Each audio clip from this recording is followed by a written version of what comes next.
Hi friends, I hope that you're figuring out the new assignments on Schoology today. If you have any questions, just let me know.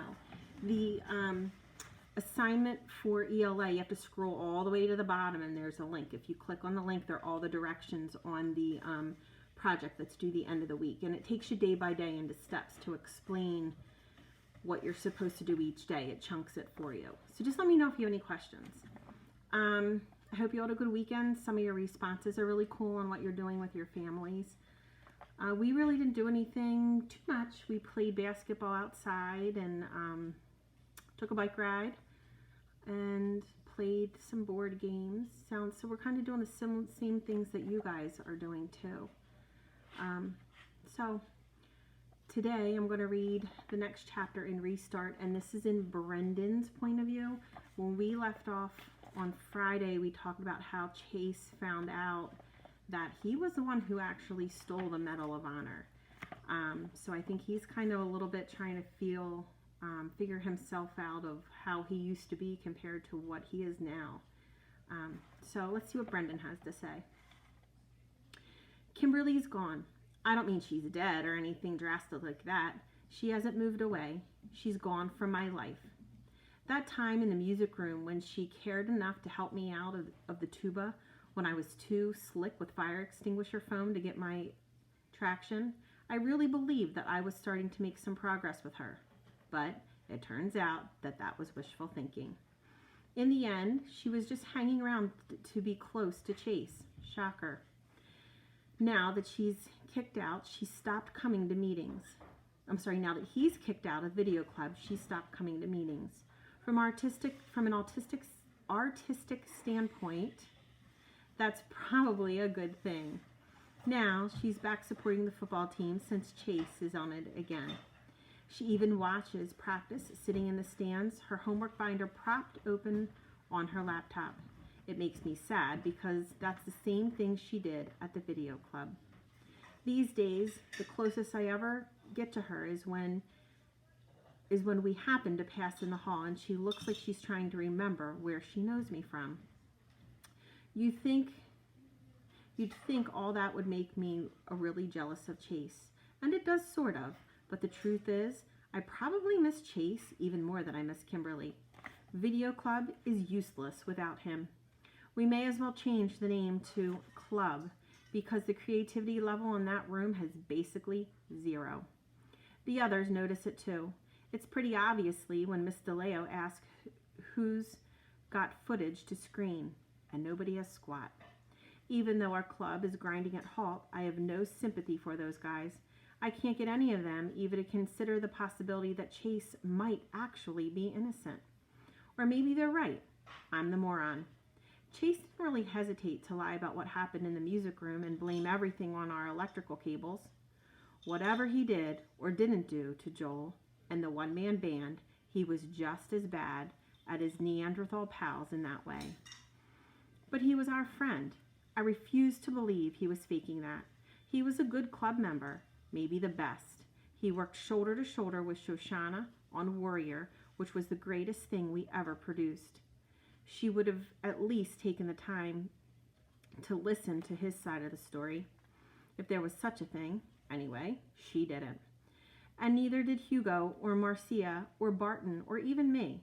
We're fine to benefit from his talent when he's with us, but we never really believed that he wasn't the Chase Ambrose we used to know. And the first time something went wrong, we dropped him like a hot potato. The whole thing depresses me to the point where I almost want to quit the video club, but I'm the president. If I leave it, it'll fall apart for sure. No, it's not up to me to jumpstart my fellow vidiots. Even though they don't deserve it, I'm going to make a video, any video, just to get our creative juices flowing again. Unfortunately, I have zero ideas. That's how blocked this Chase business has made everybody. So I take a walk up and down the street just for change of scenery, and I see it. There's a big fat slug that's been climbing on the stucco side of our house for the past day and a half. He's not making a heck of a lot of progress. He's only a third of the way up after all that time, which means he's averaging by my calculations, like 15 feet per week.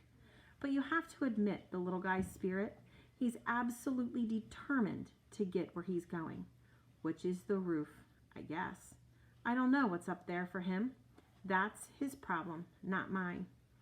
I decide to film his journey, inch by inch, up the side, defying gravity. I'll call it Slugfest, or maybe even something lofty and inspirational like The Ascent. Then, in editing, I can add in a commentary like he's pushing for the summit of Everest, or maybe a play-by-play from the Indy 500. That could be kind of funny. Sportscasters raving about the speed and acceleration and afterburners while he's millimetering along. Okay, it's no Leaf Man, but hopefully it'll get the video club going again. I take the flip cam out of my backpack. I always bring it home just in case inspiration strikes, and mount it on my tripod. That way I can shoot for hours of video without having to cool my heels watching nothing happen. Outside, I arrange a whole setup on our side walkway with the camera pointing up so that the sluggo is dead center of the frame. It's not as if he's going to zoom out a picture anytime soon. Not unless someone straps a tiny booster rocket onto his butt or whatever slugs have back there. I press the record button. Nothing happens. No pulsing, green light to indicate filming. Weird. We recharge the camera batteries every day. I'll try it again. Still nothing. That's when I notice the message flashing on the video finder. Memory full. That's impossible. Club rules say you have to download your footage onto the computer or a memory stick so that we can wipe the camera for the next user. Miss DeLeo is a real tyrant about that. How did this one get missed? And if the memory's full, what's on it? I press the play button. The first thing I hear out of the flip cam's tiny speaker is a high-octane, full orchestra rendition of For He's a Jolly Good Fellow. Then I see myself in a dark suit and bow tie on band risers in front of a green screen. I'm in a chair with a clarinet in my hands, pretending to play along with the fast-paced music. As I watch, transfixed, clarinet Brendan disappears to be replaced in a jump cut by another version of myself sitting in the same chair a few feet away. This time I've got a violin, and I'm fiddling like mad in a furious time with the song. That goes on for a while, and then just suddenly I'm seated at the drum set at the highest riser, my arms just a blur. It hits me.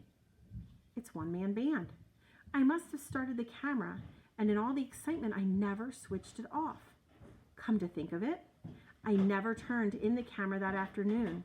Kimberly did it for me while I was in the bathroom trying to clean up my suit, which was hemorrhaging shoe polish all over the school.